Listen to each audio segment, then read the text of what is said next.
All right, well, it is a little bit after 4, and I'm scheduled to go on through the webcast conference today. So I see Adrian's just logged on. I'll give you a couple minutes so I'll have at least some kind of an audience.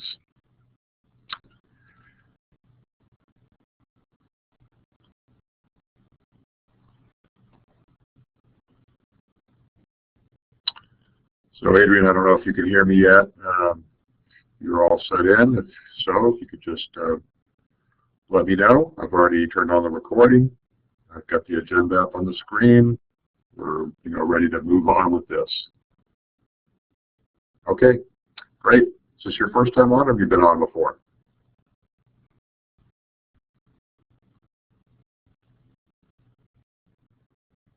All right, great. Well, I like having an audience, so that's good. I know that all the students can go back and listen to this recording as an archive later. But anyway, great.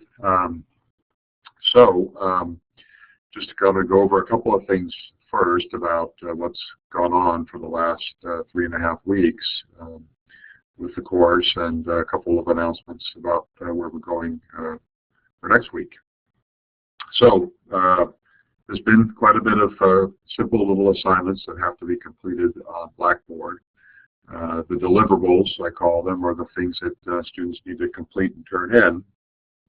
So far there have been 3 little assignments where you have to write a little 100-word or more report on topics that are related to the chapters that we discuss each week. So chapters 1 through 3 have already been assigned, and many students have already completed them, turning them in.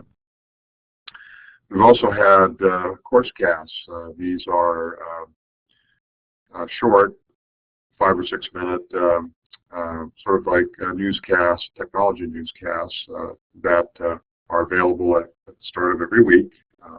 You're supposed to go in, listen to them, and then write a couple things down on the discussion board about each 3 of those things that you heard about and are interested in. There have also been quizzes, so each week there's a quiz on the chapter that we cover. Quizzes 1 and 2 are done and gone. They are no longer available. Quiz number 3 is still active. However, you need to be sure and log in and complete the quiz for chapter 3 by the end of the day today. So if you log in tomorrow on the Blackboard, you'll be too late to take the quiz for chapter 3. It expires after midnight tonight.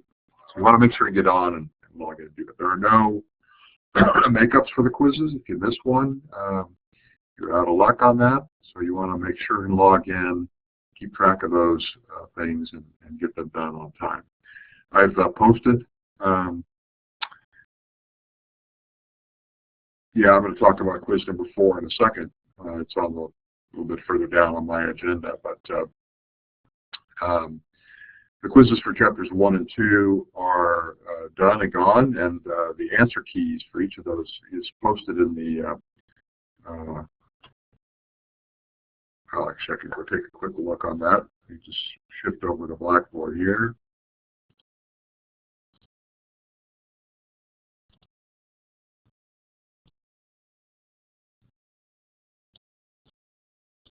So actually, on the Blackboard side, under tests and quizzes, chapter 3 is still currently available, but under the class documents, if you click on there and click on quiz keys folder, you'll see that chapters 1 and 2 keys for those 2 quizzes are there.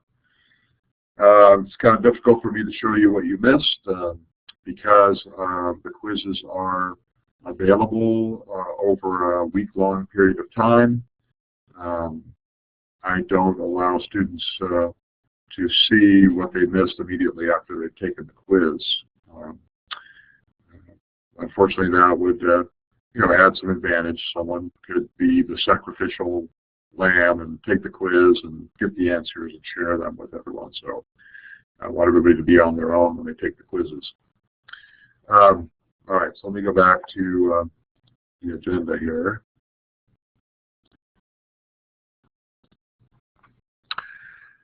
All right, so you need to log on, you need to finish up the assignment for Chapter 3. You still have another week to get that in. So those due dates will become a little bit shorter as we move on, as we approach the end of the semester. I'm going to talk about Chapter 4 today, the components of the system unit. There is a Chapter 4 assignment. I'll have that posted after I'm done presenting this afternoon. And same thing for quiz number 4. So Adrian, your question about quiz number 4, it will become available shortly after I get off of this web conference. My other plan is to have the grades completed. It will cover the first 3 chapters, the first 3 quizzes, first 4 course casts, and I'll have that posted. I don't use the gradebook in Blackboard. It's going to be a separate file that I'll post on the Blackboard site where you can log on and use your student ID number to look up your particular score. The last thing on my agenda here, announcements will be for the next date. A week from today is actually September 27th, but I've got another conflict. I've got another meeting which conflicts with my presenting the next chapter, so I'm going to move that up one day to Wednesday, September 26th, same time, 4 p.m. I know it might be difficult for some of you. You may not have that time free, but if you do, you can log in a little day early, so 6 days from now, for the next chapter's presentation. Okay, let me move to the PowerPoint slides, unless you guys have any other questions. See, there are a couple of the people who've logged in, Kareem and Mark. Any questions from you too? Or do you have to just use the chat? All right.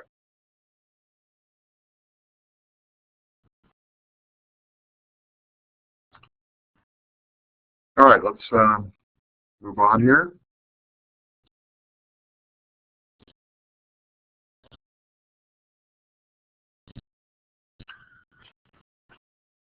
Okay, so as you probably are figuring out, the presentations are right out of the book.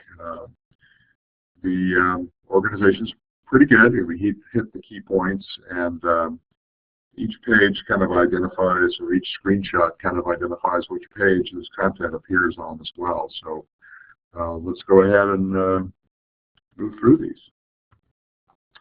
So like all the other presentations, there are certain objectives for each chapter. These are kind of important because these are the things you should learn after you've read through the chapter. So looking at different kinds of system units, identifying the chips, cards, components of the motherboard, all the things that make up the system unit. Describe things about the processor and its different components. It is a machine. It does have some limitations as a machine, so we'll talk about those things. So the characteristics of personal computer processors in the market today. So what are the current CPUs that are out there, some of their names and abilities. You need to know about bits and bytes and how those bits represent data. How programs are run on the system unit and instructions are transferred in and out of memory. And you also need to be able to differentiate among the various types of memory, describe the purposes and types of expansion cards, adapter cards, different types of ports and connectors, types of computer buses. So this chapter really kind of gets under the hood on the system unit, the actual computer itself. So it's just the components of the system unit. Probably one of the tougher chapters. Most of us are not real experts at what's under the hood of our cars, much less what's inside the boxes we use on the computers we use. But it's kind of a good introduction. Shelley, the authors do a pretty good job of describing it for you. So let's go ahead and take a look at some of those components in the system unit. By itself, it's the case that contains all of the electronic components of the computer used to process data. And it comes in a lot of different forms. So computers are not just like what you see in the top left corner of this illustration, where you have a system unit, a tower system, and then an external monitor, keyboard, and mouse to use to control it. Certainly those types of systems are still being used, still out there, but for the most part, computers have taken on a broader form factor. There are a lot of different sizes. There are system units that are tablets, pads, certainly laptops have become the most common desktop unit. Even digital cameras, iPods, music MP3 players, your game consoles, smartphones, all those things are all system units and take on a lot of different forms. They all kind of share the same basic hardware principles, however. So inside all desktop personal computers, which is what we're going to look at first, include drive bays, power supply, a sound card, a video card, the processor itself, memory, among other things. Each of these components on the system unit inside the case is connected in some way to the motherboard. The motherboard is that main circuit board of the system unit. It's made up of a lot of computer chips. Computer chip contains integrated circuits. Those things are all built onto the motherboards. Motherboards have slots for memory and for adapter cards.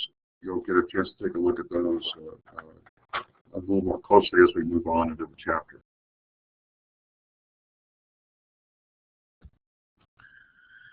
So probably the most important part of the system unit is the processor, or the brain of the computer, I like to call it. It's also called the CPU, or central processing unit. It interprets and carries out the basic instructions that operate the computer. It usually contains both a control unit and an arithmetic logic unit. So the control unit manages the actual processes that go on in the computer, the things that happen, and the arithmetic logic unit does exactly that. It performs all the arithmetic, the math. Now, it can take on a couple of different forms. New central processors are much more powerful than they were even a couple of years ago. There are multi-core processors. That's processors that have multiple brains or multiple CPUs. Dual core and now quad core are the most are the favorites today.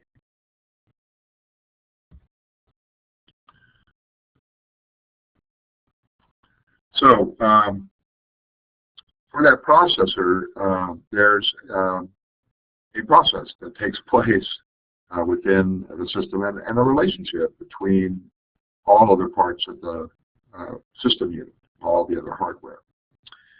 So the processor, with its control unit, system unit, system logic, arithmetic logic unit, the ALU, accept instructions and data from memory. That data is usually entered into the computer by some type of input device. I'm not going to talk in too much detail about input devices or output or storage devices for that matter, because there's actually a dedicated chapter for each of those later on. So they all work together. Hardware is controlled by the control unit. the processes that take place, and the math that is required is done by the arithmetic logic unit. So the control unit is the component of the processor that directs and coordinates most of the operations. So being taken as input, the processing that has to occur, reading and writing out of memory, presentation of the results onto a monitor or to a printer, all those things are controlled by the control unit. The arithmetic logic unit performs all of the math, comparisons, other operations that require logic. Now, in the early days, you would actually have two processors, the central processing unit and then the coprocessor, which helped out with the math portion or the arithmetic that needed to be done. So it was a lot more expensive. If you had a machine and if you were tasked with doing a lot of reports with numbers, you'd want to get that math coprocessor installed as well.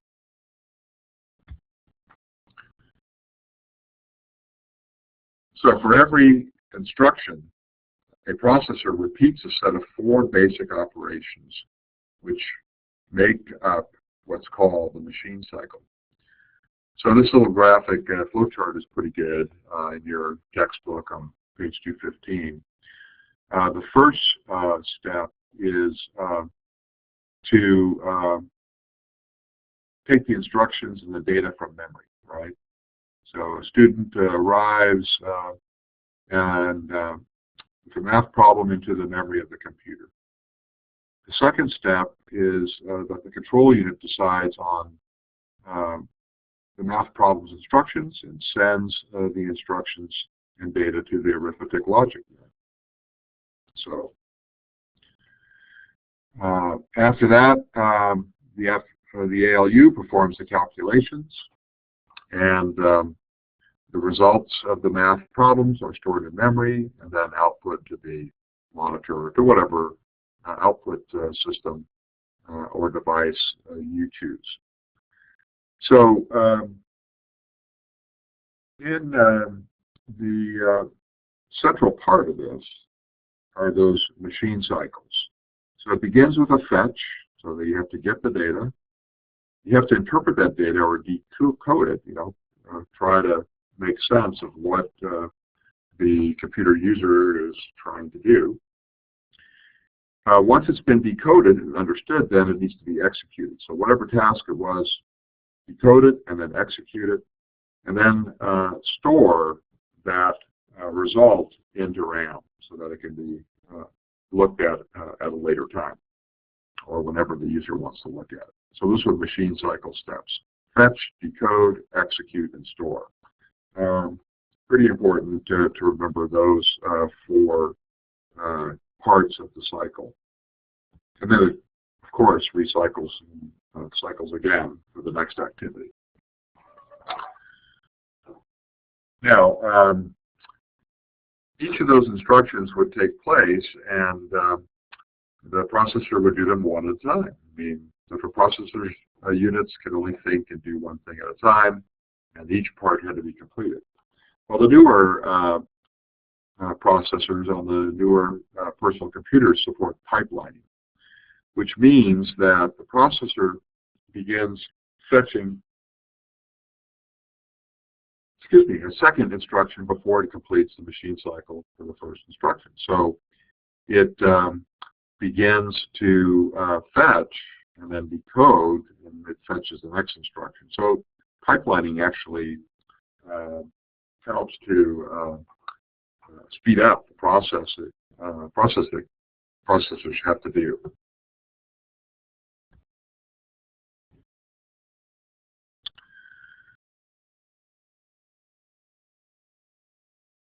Now, the processor itself has registers within it, inside the chip, that temporarily hold data instructions.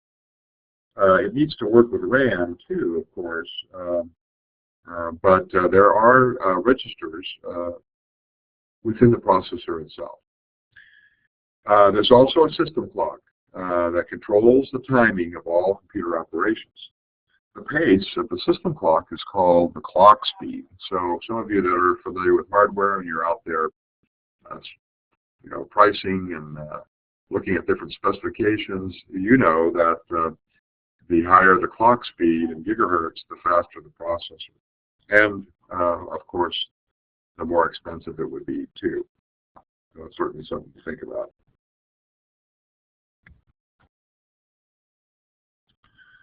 So leading manufacturers of personal computers, they happen to be right here in Silicon Valley. They include Intel, probably the leaders for sure, and then AMD. And then you can see in this table of information on the slide, the Intel and the AMD processors. Those are the two main manufacturers. And then their capabilities, they've divided it up into server processors, much more expensive, much more powerful. The Opteron, Titanium, and Xeon are there for servers. And then the desktop personal computer processors where you might have at home. And then laptop, notebook computer processors down below. So there's a wide variety. Here are some of their new model numbers and names. Obviously, those at the top of the list are the most powerful and consequently the most expensive ones, too.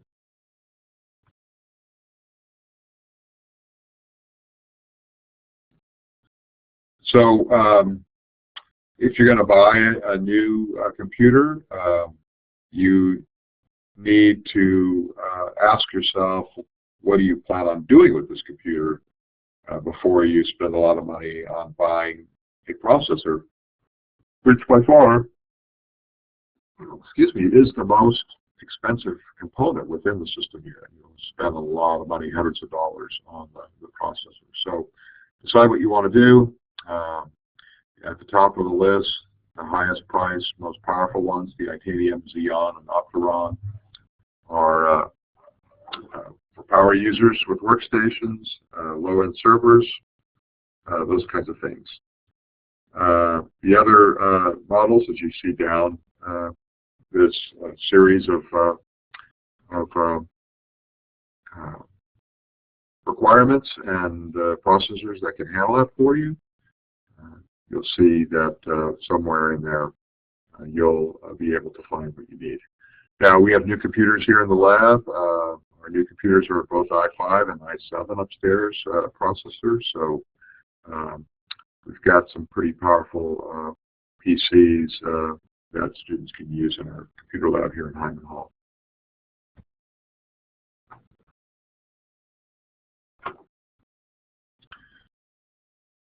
Okay, so the processor is an electrical device, and it generates heat that, as it does its processing. And this heat can be a problem and cause the chip to burn. So you need to do some things to keep, particularly these faster processors, cool as they're working. So certainly, the first thing you want to do is make sure you have a heat sink on the processor itself and a processor fan directly on top of that processor as well. It may require additional cooling. There are heat sinks you can use to dissipate that heat over a larger area. And there's liquid cooling technology as well. Right now, most processors use fans and air cooling, and then some of the more powerful ones actually use liquid cooling, water or floor inert or some kind of a liquid like that.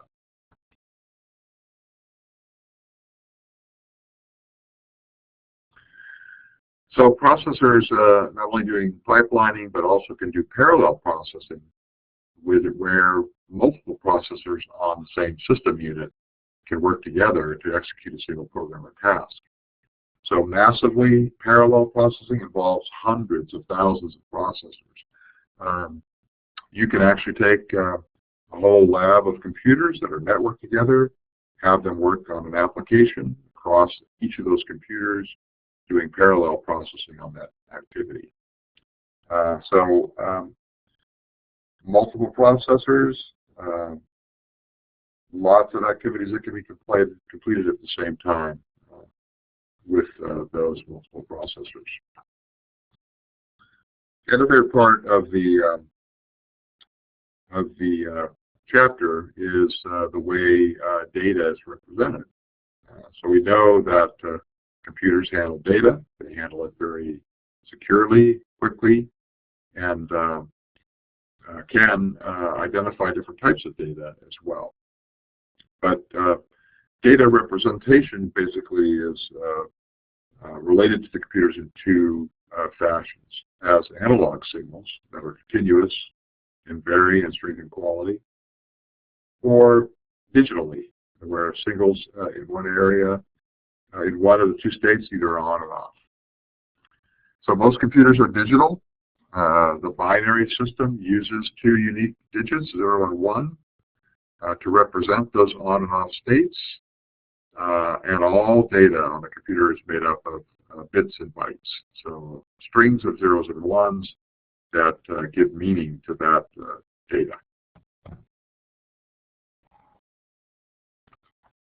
So a computer circuit represents a 0 or a 1 electronically by the presence or absence of an electrical charge. That's on copper wire. It can be different things on other devices, other types of wire. But within the computer itself, inside the circuit, there's either an electrical charge or not, representing the on and off states. Each of these bits are grouped together in a collection of 8 bits called a byte. A byte represents a single character in the computer. So you can see we've got an 8-bit byte for letter A, capital letter A, and we have another one for B, and here's one for E. Now, when we look at these values later on, you'll see that these actual byte values have numbers here. We have a 1 here and a 1 here. This actually is in binary, and binary has placeholders just like base 10. We have the tens place, the hundreds place, the thousands place. Here we have actually starting with 1, that's the 0 place, then 2 to the first power is 2, 2 to the second power is the 4th place, then we double that, that's the 8th, double that, the 16th, 32nd, 64th, 128 placeholders is what you actually have. So when you have a 1 in the 64th place and another 1 in the 1's spot, together they make up 65. So 65 happens to be the number of that particular capital letter, the capital letter A. And B is one more than that, because this is the 64 plus 2, 66. Anyway, let's go ahead and move on, because this data representation is required because that's the way all aspects of the hardware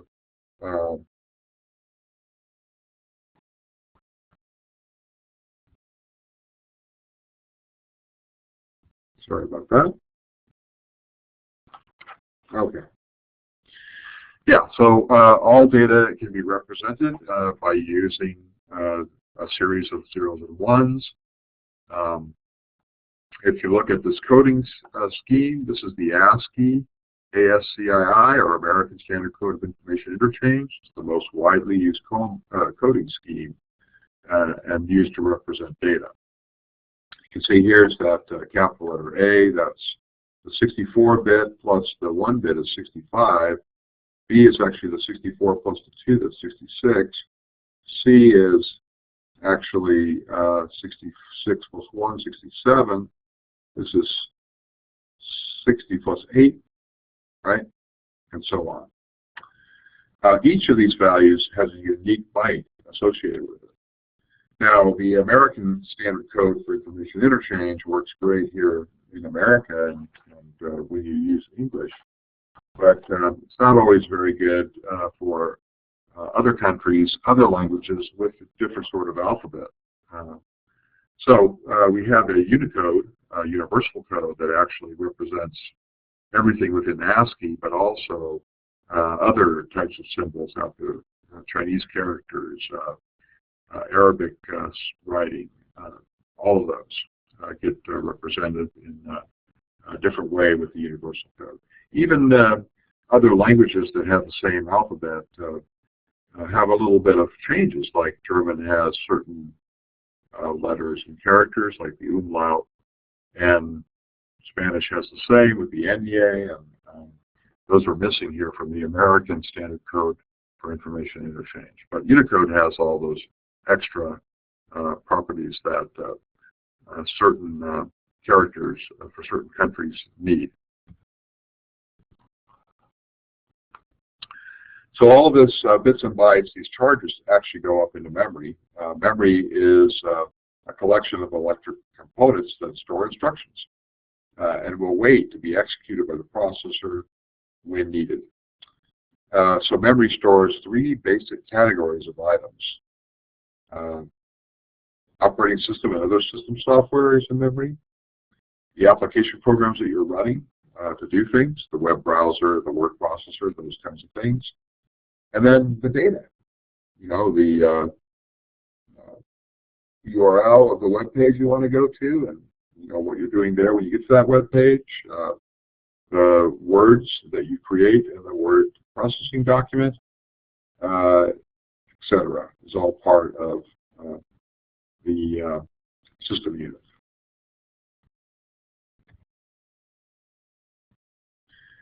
So you guys, no questions so far?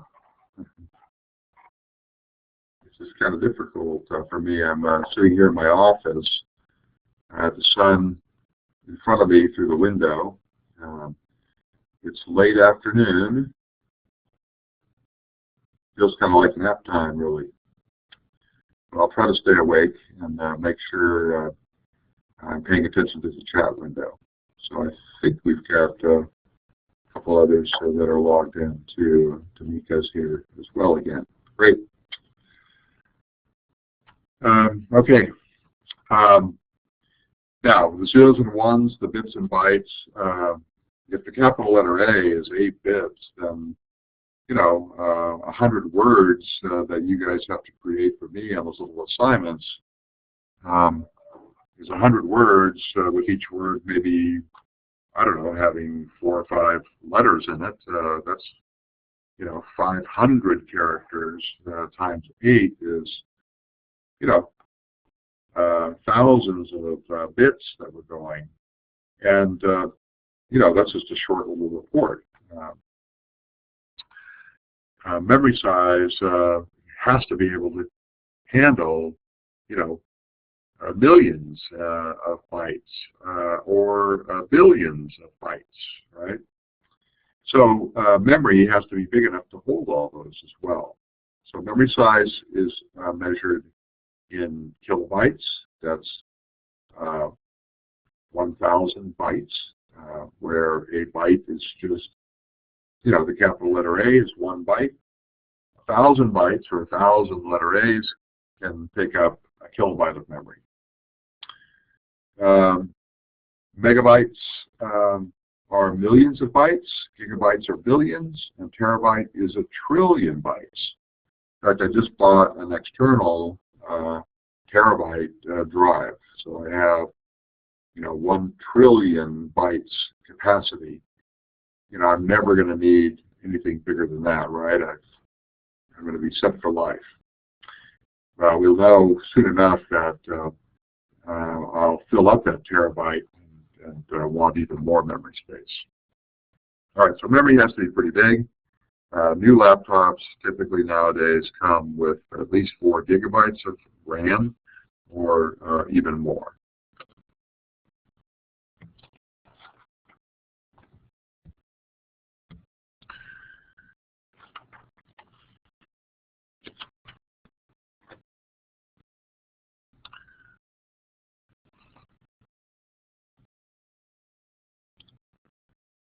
All right, so inside the system unit, there's 2 types of memory that you need to be responsible for. Each system unit has 2 types. It has volatile memory and non-volatile. So volatile memory is what your computer is currently thinking about, right? The CPU is doing some activity, what it's doing. It's what you're working on at any given time. The word processing document that you're writing the report, the Excel spreadsheet that you're filling out, the searches on a browser that you're doing. If it's volatile, because if something happens to the power, to the system unit that you're using, you'll lose everything that was in that volatile memory space, which is why it's always a good rule of thumb to save frequently when you're doing work. Now, there's some memory and RAM. Anything in RAM is volatile, so you lose whatever's in RAM if you don't save it. Now, there's other types of memory, too, that are non-volatile, that do not lose their contents when the power is removed. This includes read-only memory, flash memory, CMOS. Read-only memory and CMOS, the system unit's set of instructions on how the hardware is set up, is stored in a memory area that could be volatile if something should happen to the battery that is on the motherboard. So each of those two units, ROM, the CMOS particularly, which has the settings of your computer like the date, etc., are actually powered up and kept charged with the battery. Something happens to the battery, you'll lose the data in that particular area. Does it ruin the computer? No, you can buy a new battery. Batteries do go bad. However, they have a pretty long lifetime. I think over the years, the hundreds and thousands of computers that I've been involved with, I think we've only had 2 or 3 that have actually had to have their batteries replaced.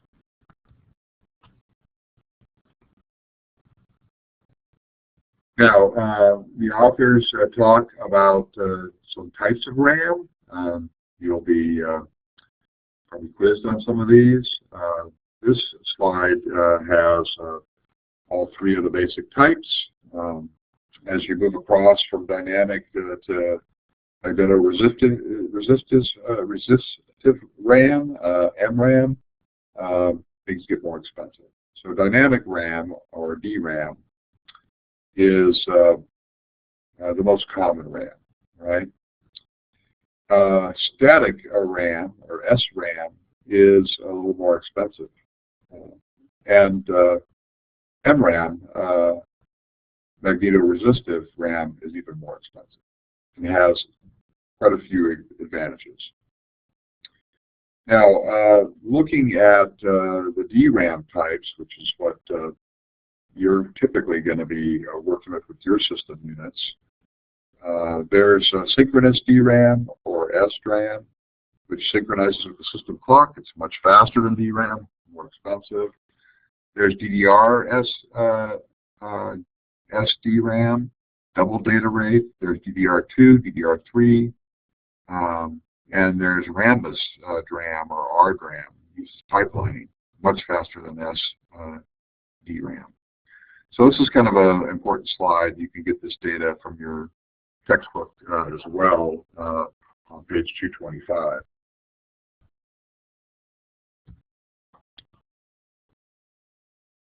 So memory is still one of those things that you can actually upgrade on your system, because it is usually in a slot, the memory slot. You can add more memory, add to the slots that are there to increase memory. It's always a good thing to have plenty of memory on your computer. It makes your experience a lot better, faster, that additional memory.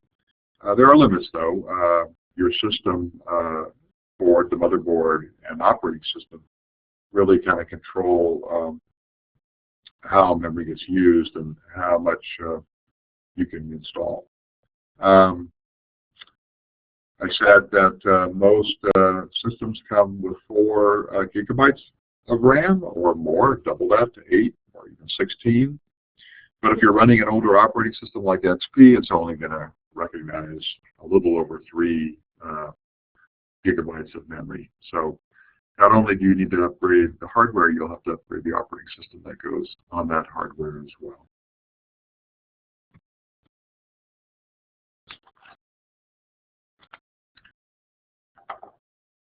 So this slide is a little dated.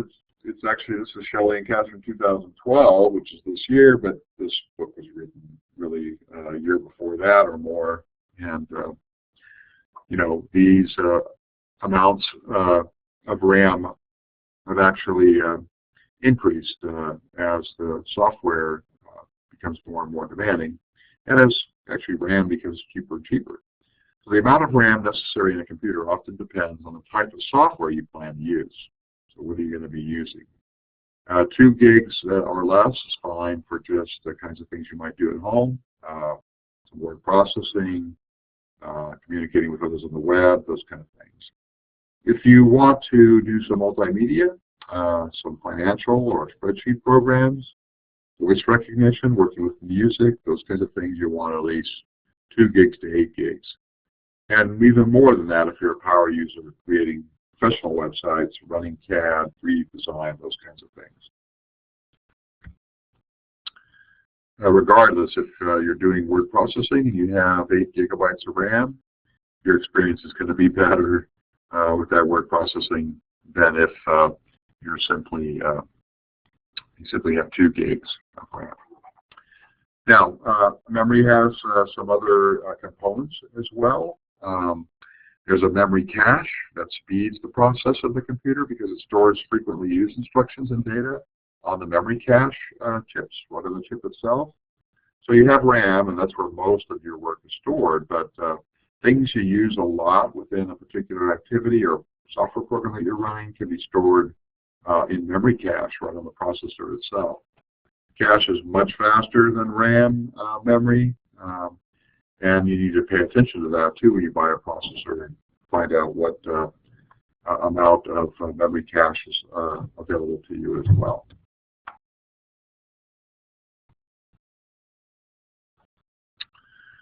So read-only memory refers to memory chips that are wired, soldered onto the motherboard. They store permanent data and instructions. There's some firmware or programmable read-only memory chips that can be used as well. Firmware can be downloaded and can be updated as well to those chips that are programmable. So EEPROMs can be erased and rewritten to. It's a form of memory that's read-only but programmable.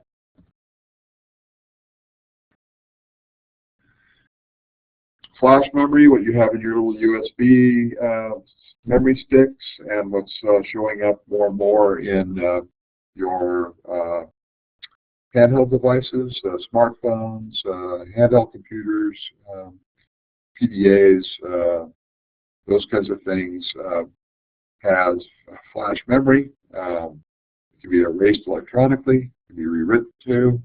It's a very prevalent method of, and very fast method of storing data.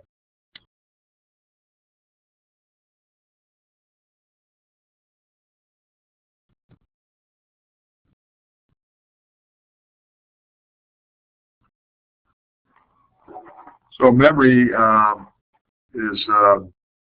comes in different types, right? So memory is much faster in terms of access time. That's the amount of time it takes a processor to read the data from memory.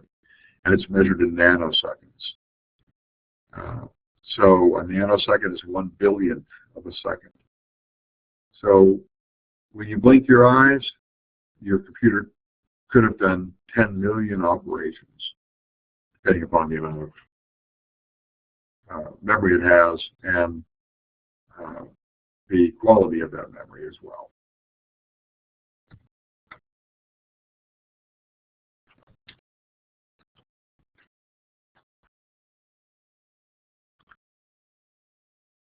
Okay, another part of the motherboard, so we've looked at that, and memory are your expansion slots. That's different sockets on the motherboard that can hold adapter cards. An adapter card actually provides other functionality for that system unit. And you can see on the right side table are some of the different possible adapter cards that you might see. Again, we're talking about a desktop unit, a tower computer with a motherboard. You can open up, get into pull out memory, add new adapter cards, update your graphics interface card, something else. There are quite a number of different adapter cards that you can plug into these systems. It becomes a little more difficult to do some of these things when your computer is not a desktop computer. It's a laptop or a tablet or a handheld computer or a smartphone. Then it becomes a little more difficult to do some of the upgrades that you're able to do on desktop computers.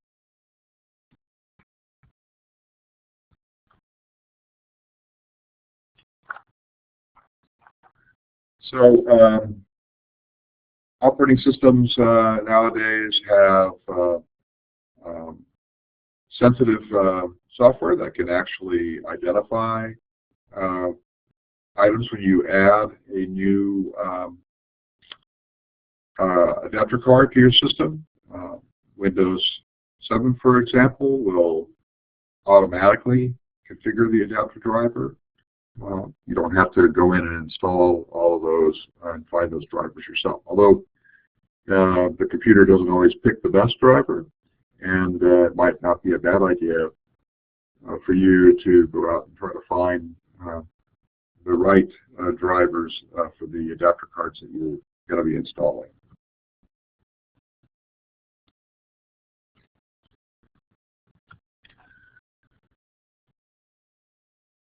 And by the way, that feature, that previous page, let me go back up again, is called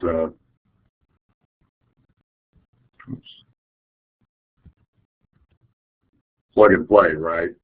So you plug it in, it can automatically start up because the operating system has the right driver built into it. This doesn't always happen with new hardware, new adapter cards, and older operating systems. For example, if you're still running XP and you buy a new graphics card, it may not have the driver there readily available. Excuse me, and you'll need to actually get that driver from some other source.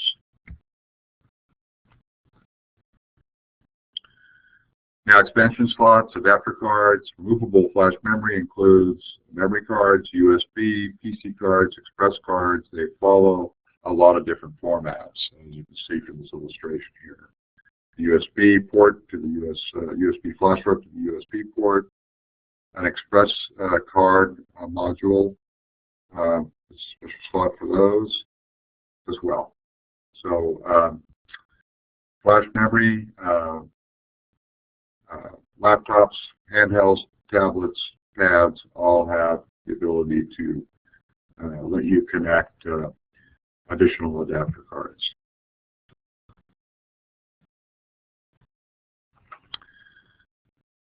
So ports and connectors, another part of the system unit. Port is the point at which a peripheral attaches to the system unit or communicates to it. Sometimes it's referred to as a jack. It's also sometimes called an interface. The connector joins a cable to a port. So the connectors are of different types too, depending on what kind of peripheral equipment you're attaching to it.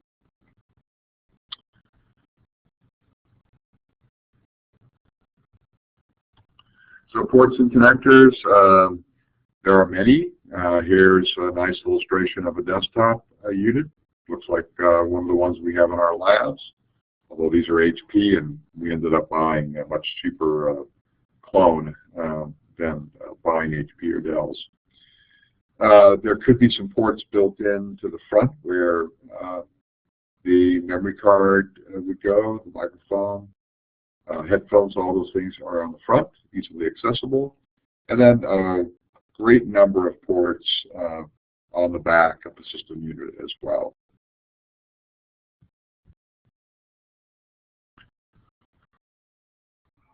Now, on a notebook computer or laptop, the ports are on the back, the front, or the sides of the system unit.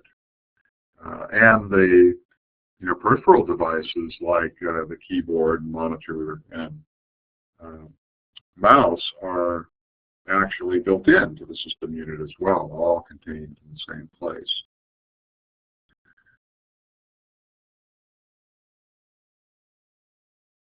Oh, I put this slide in there, and this illustration, because it just shows all the different port types that are out there. Most of these are for analog devices and things they want to do with the television program as well. So different connectors and ports take on a lot of different forms. Again, this is all kind of related back to you deciding what you want to do with your computer before you make a purchase. And make sure you have the kind of ports on that system that you need. So probably the most important port is named the Universal Serial Bus port. Universal means exactly as the name describes, that it can connect a lot of different components universally. It can actually connect up to 127 different peripherals together with one single connector. You can attach multiple peripherals using a single USB port with a USB hub, which is a kind of a great way to extend the number of USB devices. I mean, today alone, I've got 3 USB devices connected to my PC while I'm talking to you. I've got my mouse, USB mouse, not wireless, wired. I've got that terabyte drive that I was talking to you about. Got that connected here too, so I can access data on it. Got all of my data stored on here and backed up. It's my little Toshiba, or actually this is my phone, my smartphone connected here too. I don't have my Toshiba drive. That would be a 4th thing on USB, but I've got my phone, smartphone connected to my laptop through USB, so I can charge it up. And then I've got the camera, which I've just grabbed here right now, and it's actually plugged in to a USB port on the back of my system unit as well, right there. So sorry about the wild camera shot there. Put that back. All right, so USB ports are great. Back in the day before, universal ports, we had a lot of different types of ports for all the different peripherals that we wanted to plug into our system. It was much more difficult to use computers 10 years ago than it is today.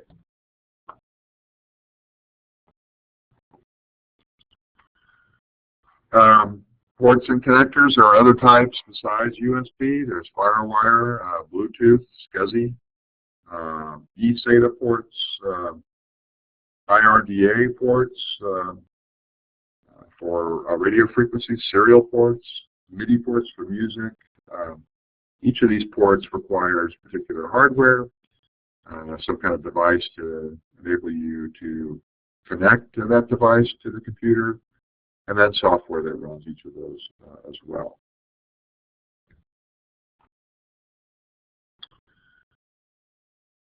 There are also ways to connect wirelessly.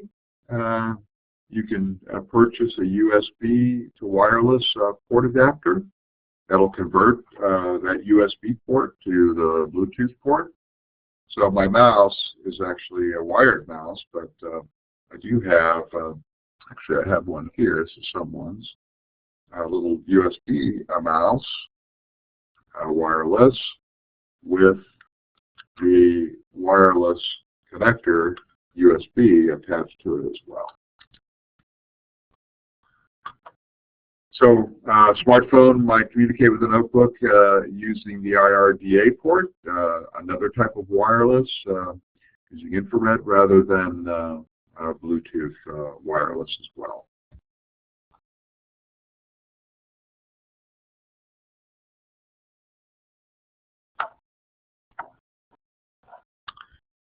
So Mark, were you talking about my moving the camera around? Does that make you sick a little bit? It can be pretty crazy. Oh, the old connectors. Totally awful.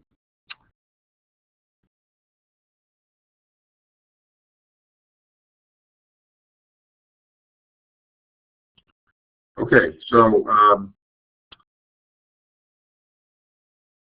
there are other devices that can help in these awful situations you might find yourself in. A port replicator is an external device that provides connections to peripherals through ports built into the device. So I have actually a small device that allows me to connect quite a few of the different types of little flash memory cards and sticks. Because I don't have a reader for all of those, I can actually plug that in and replicate the ports that I need through a USB. Docking stations are another thing that are very useful, that have ports. It allows you to connect your tablet PC or your iPad or even your smartphone to the docking station, and then use all of the features on your network, or use a larger keyboard or a larger monitor, etc., through that docking station. Access to printers, those kinds of things.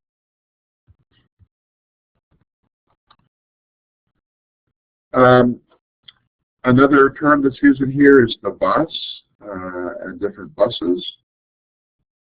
A bus is sort of the channel that goes between the processor and the memory and adapter cards. So the bus is a component of that hardware. It's where the bits and bytes will travel along from one piece of hardware to the other, from the processor to memory, from the processor to the interface, video interface card, etc. Bus allows the various devices both inside and attached to the system to be able to communicate with each other. There's both a data bus and an address bus. And bus specifications are measured in word size. It's the number of bits the processor can interpret and execute at a given time. So the bus is pretty important about with that as well. You want to look at different bus sizes when you're pricing out your processor and determining what's the best thing for your needs.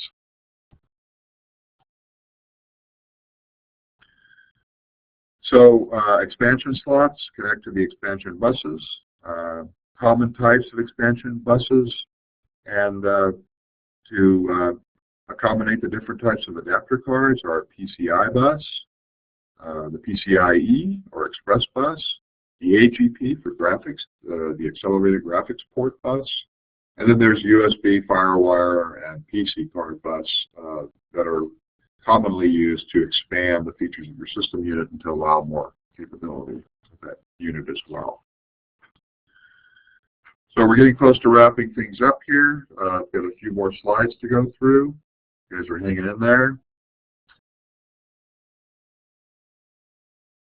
And I am still recording here, hopefully. Oh, that's good. All right. Yeah, I can't really see that on my system that the record button is on. Anyway, let's move on. Bays, the drive bay, that's the opening inside the system unit. Really, your drive bays are only found on your desktop computers, the tower systems, where you can plug in additional equipment, hard drives, CD-ROM, optical drive, those kinds of things in the drive bays. There's a lot more space to work at in a desktop unit, but more and more of these are becoming impractical computing devices because they don't allow you to move around. A laptop will allow you to do your computing and processing wherever you go, and desktop computers really tether you down to, a desk, a room, a particular building, etc. Inside the system unit is the power supply. Your computer is an electrical device. You need to plug it in. It needs to be plugged into AC power. The power supply is going to convert that wall outlet, that AC power, into DC power to operate all those different components. It's a critical part of the system unit. And it's one that you shouldn't undersize. So you might want to spend a little bit more money and get a better power supply. You'll find that your performance will be better because of it as well. Some external peripherals have their own AC adapter. External power could be your speakers that come with your multimedia system, things like that could require a separate connection to AC power. All right, we're at the end. Just a couple things, putting it all together. So what kinds of things were in this chapter? You go back and do your reading. Different types of users. The authors have identified 5 different user types, and what kind of system unit would be the best for that type of user. The home user has the smallest amount of requirements. You can see there are some of the Intel and AMD CPUs that are recommended, and the minimum amount of RAM. Small office, home office may have applications that they're doing that require a little better processing power and more memory. So there you can see the i7. Let me fix this sun coming in here. No, sorry about that. I'm still getting the ray of the sun coming in on my shoulder.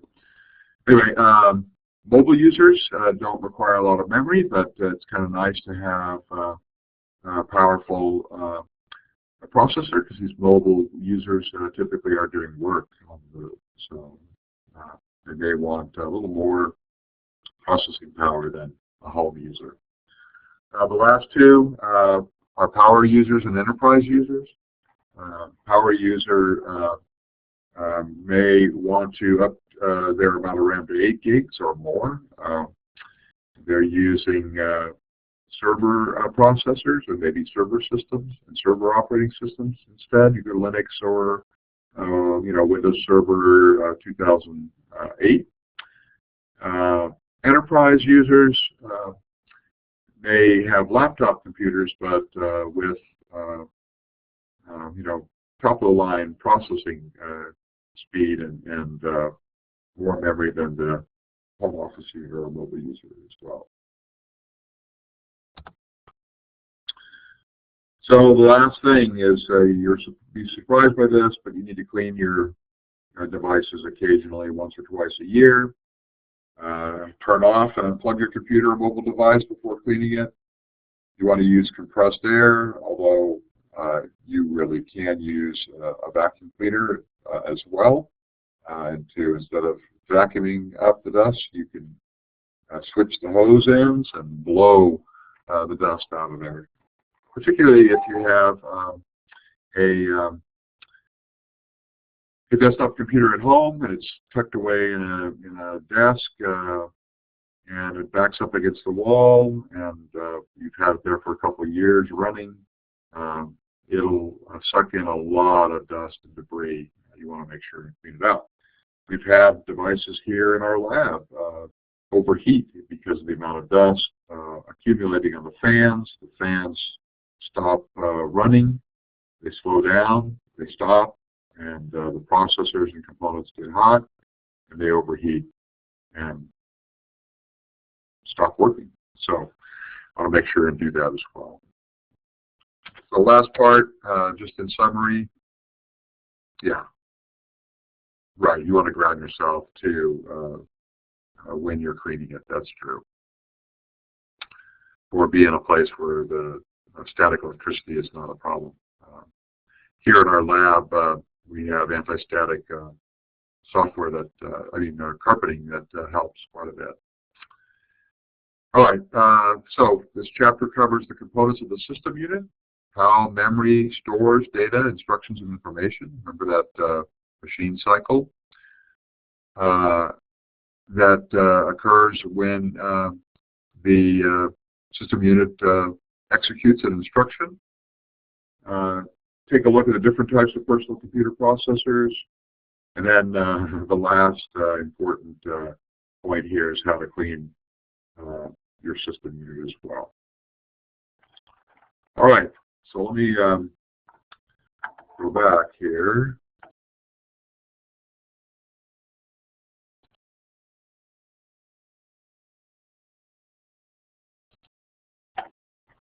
And review the agenda. I know, Rika, you came in a little bit late, so I don't know if you saw the agenda up on the screen or not.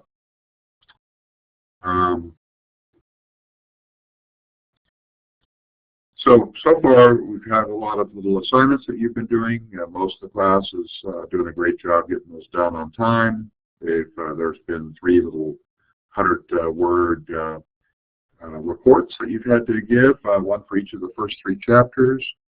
There have been the newscasts of the What's New in Technology, the course casts. We've had, actually this is now the 4th week of course casting.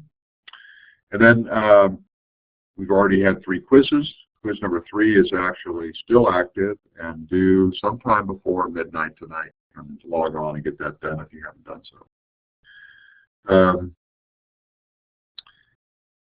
Again, Chapter 4, I'm going to post that. The Chapter 4 quiz, I'll get that posted up in the next couple hours here.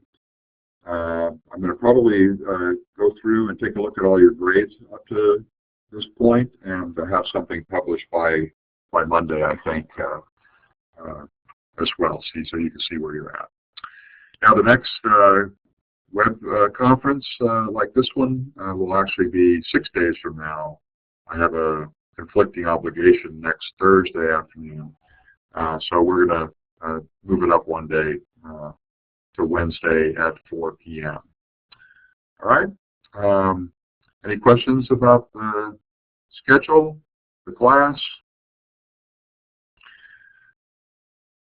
So the thing, oh yeah, Mark, what is it, Mark?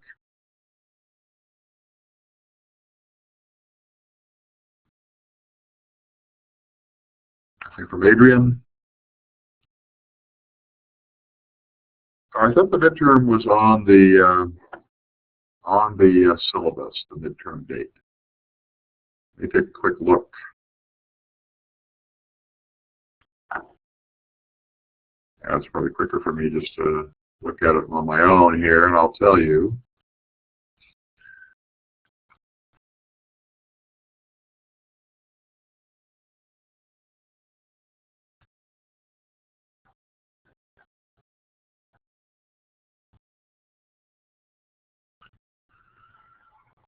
You know, it's going to be during week number 9. We're in week number 4 right now. So we're probably looking at the last week of October as the date of the midterm. So that'll be October, the week of October 20, actually the last week of October, which is actually the week before. The last week is on the 29th, just 3 days, and then we get into November. So the week of the 22nd. Yeah, do so. I'll be traveling that week too. It'll be available for a whole week, so you'll have plenty of time to log on and get it done. It's going to cover all of the chapters up to that point. I think we're through chapter 8 by then, maybe chapter 7, I can't remember. And, you know, the quizzes are kind of good review for that as well. All right? Any other questions?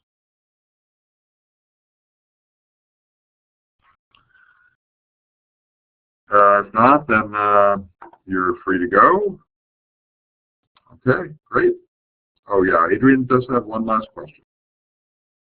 That doesn't have to be the last one. But.